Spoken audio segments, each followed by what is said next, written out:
Hey, what's going on? Welcome to part two. This is just me. It's just a sped up video of me doing all the painting and stuff. I didn't really want to speed it up because well, I don't know. I just wanted a longer video out of it. I think it's nice sometimes just to watch things in real time, but the video file was too long and I had to speed it up, otherwise I couldn't save the video. Anyway, that's a boring bit of admin you didn't need to know. I've got some, hear this? It's a piece of paper with, well, not paper, card, because paper doesn't make that noise, does it? Yeah, I've got some questions. Random questions from you guys, which is always nice. Just gives me something to fucking talk about. I mean, I could talk about art and, you know, what I'm doing, but you can always think you can see what I'm doing. Like, what can I say in this video for 25 minutes? Just saying, like, I'm putting the paint here, and now I'm taking this colour, and I'm putting it there, and now I'm doing this, and as you can see, I'm still painting this thing, and, you know, there's only so much you can fucking say. And it's nice to, I don't know, just fucking talk about whatever, rather than listening to some fucking weird music that I might put over the top. Okay, so questions. The first one is from Dooman. I'm not sure if that's how you pronounce your name, but it's how it's spelled, so it's how I'm gonna say it. Dooman. His question is, if the world was a vampire, how much garlic must we grow in order to kill it? Good question, and it's about time someone had the bravery to ask as well. If the world was a vampire, how much garlic must we grow to kill it? I was trying to picture, like, what's the scenario? The world is a vampire. Do you mean that it's what's the name of that fucking giant world-eating planet from Transformers? Is it like the Earth is you know, planet Earth is planet Earth and it's floating through space, but one side of the globe has a giant mouth with sharp teeth made out of like rocks and concrete and stuff, and it's got a tongue made out of like mud and earth, and it's drooling like, you know, rainwater or something. Is it like that, and it's floating through space and it's going up to other planets and sucking the life out of them, and we have to stop it because we're just hurtling through space as this fucking vampire planet, which is just latching onto the moon, sucking all of its energy, latching onto Jupiter, sucking all the energy out of that. It's just floating through space, killing the universe. If that was the kind of scenario in which the Earth is a vampire, I gave it some thought, and my conclusion was that I think, like, you know, those really big quarries, you got all the diggers and machinery and all that kind of stuff. I mean, it's pretty sick. I mean, if you want to rape the fuck out of the earth, there's no better way to do it. But they just dig those big fucking holes that go down, down, down into the earth. Wherever the world's biggest one is, I think we should grow the largest amount of garlic the universe has ever known, and then just fill up the quarry, just fill it up with garlic. And then when it reaches the top, like, pour dirt over the top of it so you wouldn't even know that there was ever a quarry, let alone that it's filled up with garlic. And just let all that garlic, like, fester. So it's just festering and it's rotting and it's seeping down into the vampire earth. Do you know what I mean? It's kind of like putting a giant garlic nuclear bomb straight into its heart, you know. The world isn't going, way, hey, what's it, chief? Yeah, okay, let's move you out of the way.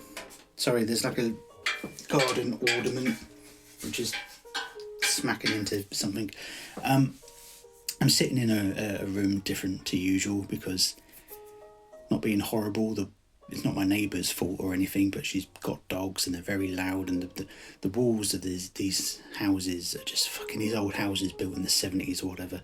They've got such paper thin walls that you can't not hear her dogs when they're barking. So I don't really want that in the background of my video. It's not her fault, it's paper thin walls. So I'm sitting in the spare bedroom. There's 2 Christmas trees, some puzzled things, the 2 sculptures that I did recently, the canvases that I've kept that I didn't break. my mum's massive collection of knitting stuff, which it's just sitting there. She really should start knitting. There's so fucking much of it. Anyway, giant quarry, stick all the garlic into it, let it rot, put a load of earth on top of that, and then grow even more garlic on top, and hopefully it just rots down into the vampire earth, and the earth just can't fucking take it anymore, and it slowly dies. But the problem is, if it does slowly die, then don't we die as well? I mean, aren't we best off just leaving this vampire? I mean, how do you blow up the planet that you live on without blowing yourself up? Okay, we could figure out a way. Okay, hang on, this is more likely. What if we were to... Because, you know, we can get to other planets now and stuff. So let's just say we've got to Mars, so we've established a base there and all that kind of stuff. And once we're there and we're off the Earth, there's no people... apart from the people who are like, well, we're not moving to Mars. It's like, well, it's your own fucking fault, because you know what the planet is. We're going to go to Mars, and then we're going to build a giant nuclear bomb that's just filled with fucking garlic, and then fire that at the Earth, and then just pray and fucking hope for the best. I guess that's probably actually the most decent way to do it. I mean, you could do the quarry thing where you fill up the quarry with all the garlic, let the Earth slowly start to rot, and then whilst it's doing that, we're getting ready to go to Mars, take the garlic nuclear bomb with us, and then fire that at planet Earth in order to finish it off. So yeah, I guess that's how I guess that's how you take care of that. I mean, that's the only way, really, especially if garlic is the thing that we have to use. Yeah, I think that's your answer. I can't do any more on that. Okay, so my friend Shane wants to know if your art could... Oh, he's got a number of different questions. I can't remember what these questions are. I wrote them all down, so they're kind of like new to me as I read them. If your art could come to life, which piece would cause the most chaos?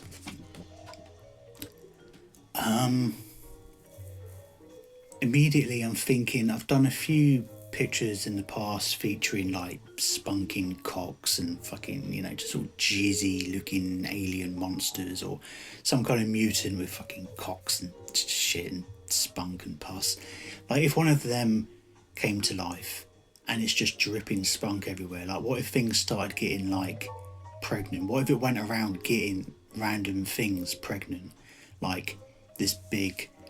I mean, it doesn't have to be big, but I'm just picturing one of my weird mutant creations as being sort of like a giant, sort of, you know, like Godzilla or something, because it's going around wrecking havoc. So what if it's like dripping jizz everywhere, and it's kind of like getting the trees pregnant, and then the trees are turning into monsters, and even the little flowers are running around, and they're like giggling and acting all manic, like little flowery gremlin creatures going around, again, wrecking havoc and smashing things up and all that kind of shit. So that's one. I guess one of those real disgusting, spunky creations would do a lot of damage.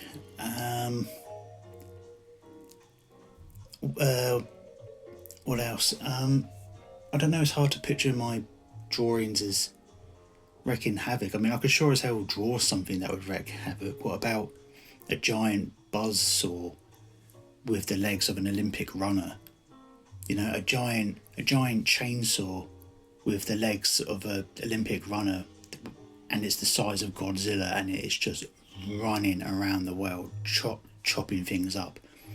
Giant, long-legged Godzilla chainsaw creature that's just fucking smashing New York to pieces, and then it's going all the way to Tokyo, and then it's swimming towards Tokyo as well. And because it's a chainsaw, it can sort of like swim faster, because it's kind of working as like a motor on the back of a boat. So, you know, the military are like, oh fucking hell man, send out the jets, because we need to get there before that giant fucking long-legged chainsaw fucking thing does. That could do a lot of damage, I guess. But then I would say that because I just made it up. So yeah, next question. What's the most unhinged request you've ever received for a commission? Unhinged as in like, what the fuck is that? Oh, actually, I'm going to go with a really early one. When I was drawing on canvases, back when I used to do all my stuff on canvases, because I thought, oh, it's not really art if it's not on a canvas. Not realising how fucking limiting drawing on a canvas is, especially cheap ones that have that horrible scratchy material. In fact, I have a canvas here in the spare bedroom. Like, listen to the cheapness of this canvas.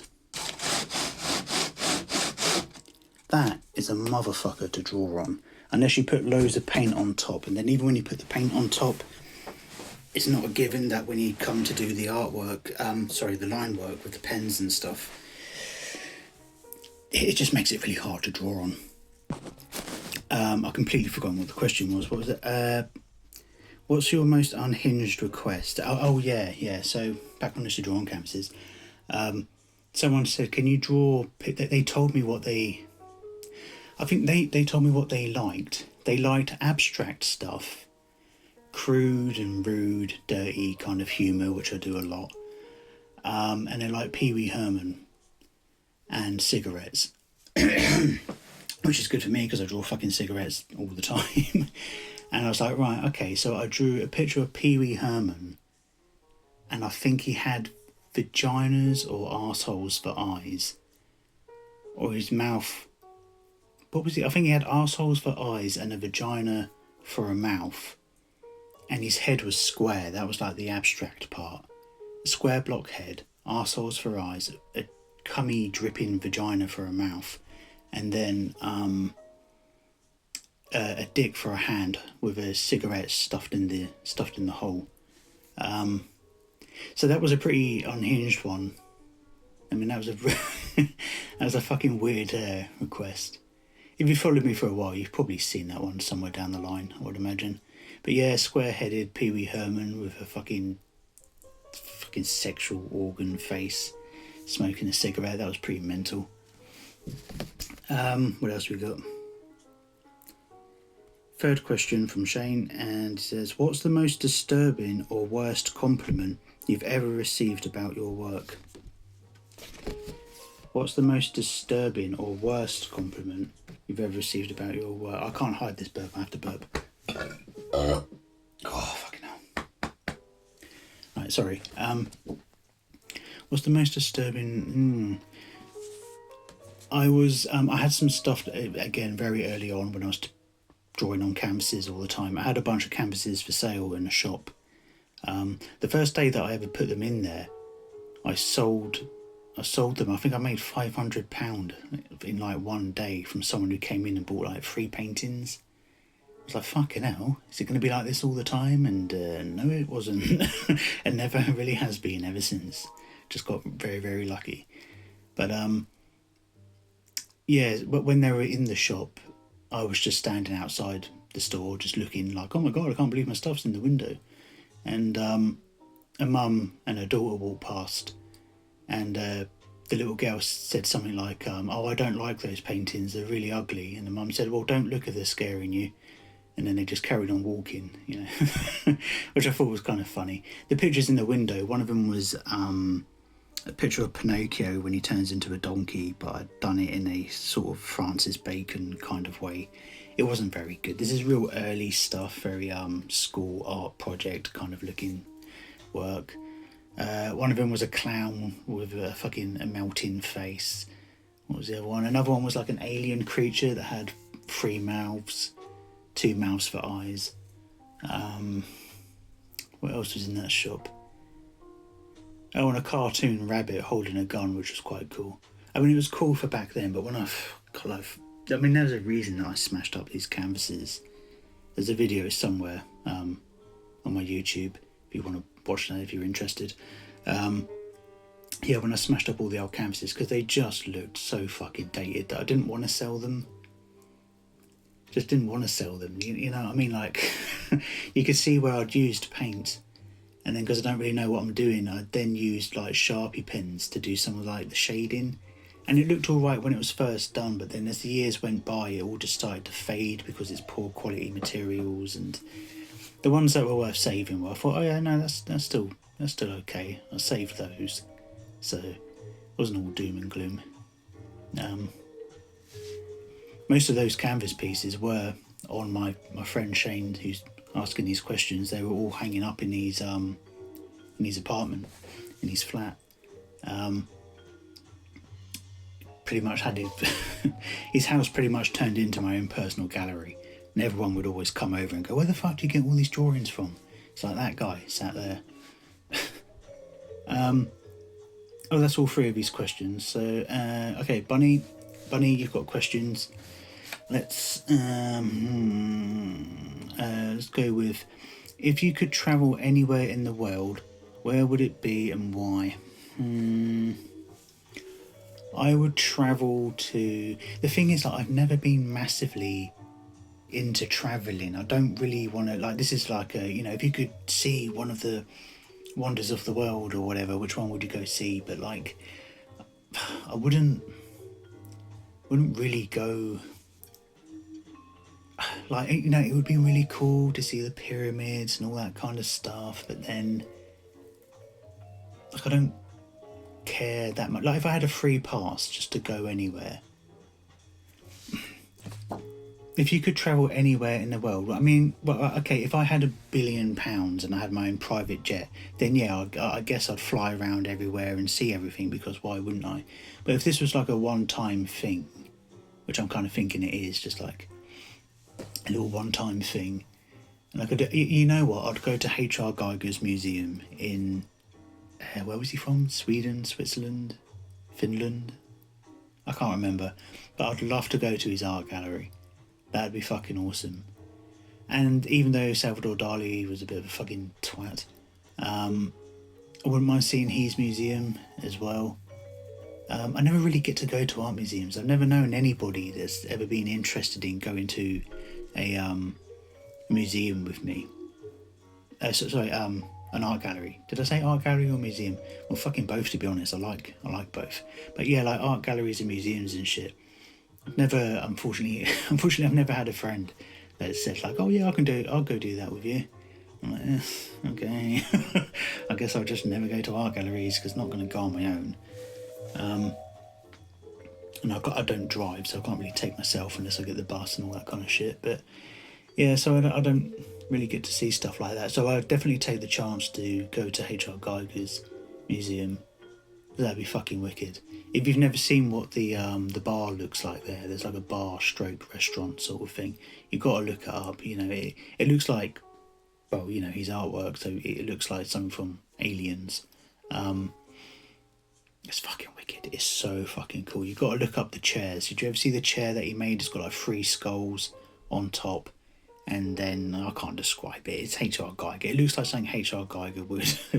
Such an obvious thing to say. But it's just really fucking cool. Just look it up. Look up the H.R. Geiger bar. And tell me it's just not the coolest looking fucking thing in the world. I'd love a whole entire house to look like that. In fact, if I won the lottery, I would 100% have like a film studio come in and just design my house. I mean, I would love themed rooms. I would love my bedroom to look like something from Blade Runner. That kind of cyberpunk aesthetic. I love that. I absolutely love it. I've always wanted the hallway to my house. So you walk through the door and it looks like you're stepping into outdoors. So the wallpaper is that wallpaper that's got like a forest printed on it. Instead of a carpet, I'll just have AstroTurf, but like the really good quality stuff. And then on the ceiling, I'd paint like clouds and sky and stuff like that. But then the walls, like going up the stairs, are just covered in flowers, as if you're walking through like an archway of like loads and loads of flowers. You know, those plastic ones, the good quality ones. It would just be really cool. And then like the door to the front room would be like a garden gate, a wooden garden gate, and then you open it and you walk through into the front room, and then that would be another themed thing. I'd just like a really fucking crazy house. I mean, if you've followed me for a while, you've no doubt seen pictures, but you know what my desk area looks like. That's what my whole bedroom looks like, and if it was up to me, it's what the whole fucking house would look like.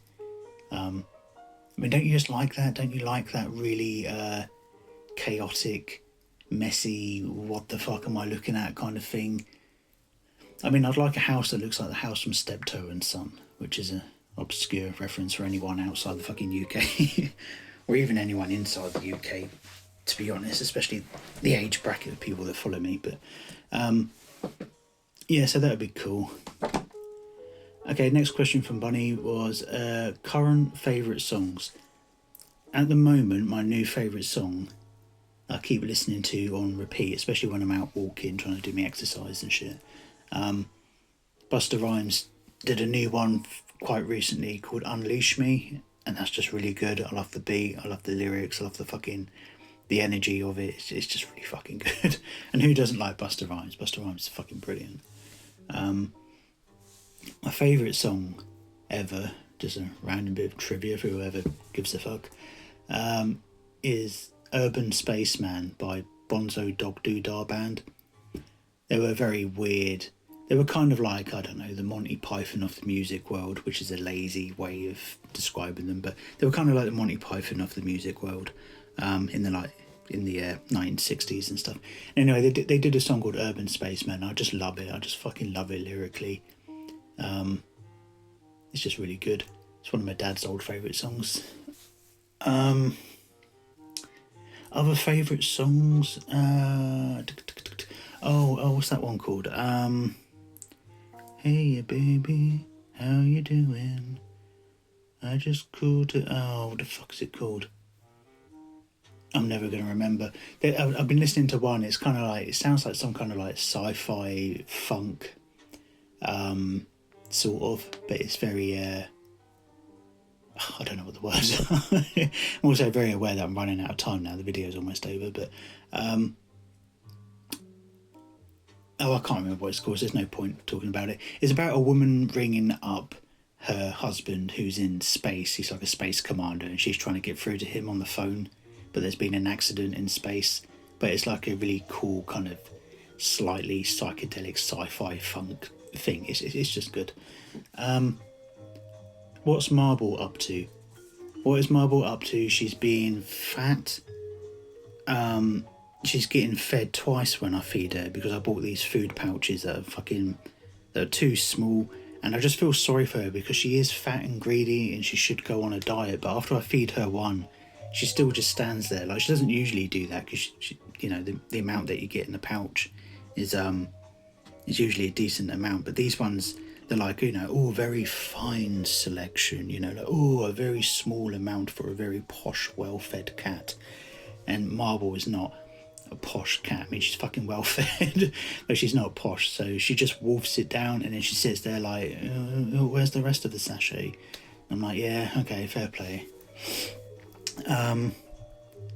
So yeah, that's what she's doing. She's just being fucking fat, the usual big fat self, sitting around, not doing a whole lot other than being fat.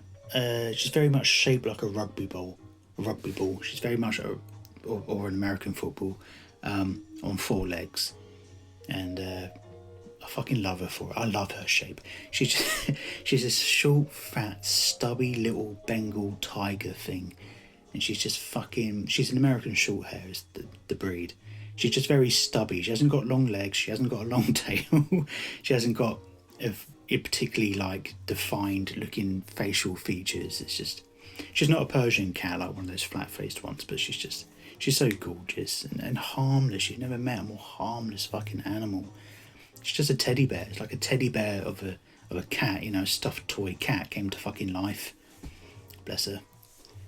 Anyway, busts. That's the end of it. That's the bust there. I think it looks fucking awesome. And the next bust that I'm going to do is I'm going to make Wolverine, but like this, with all this texture and gunk and filth and grime. Yeah, I'm going to make Wolverine. I was going to do Batman, but then it seemed a bit obvious, and I mean, I'm enjoying making these busts enough that I could just get another polystyrene head and make Batman as well, because that's all this is. I mean, you know that if you watch the other video anyway. It's just a polystyrene head, but look what it turns into with a bit of creativity. Is that not cool? I think it's cool. And so, yeah, Bye. Oh no, oh, I fucked up there. Oh no, I didn't. Right. Bye, thank you.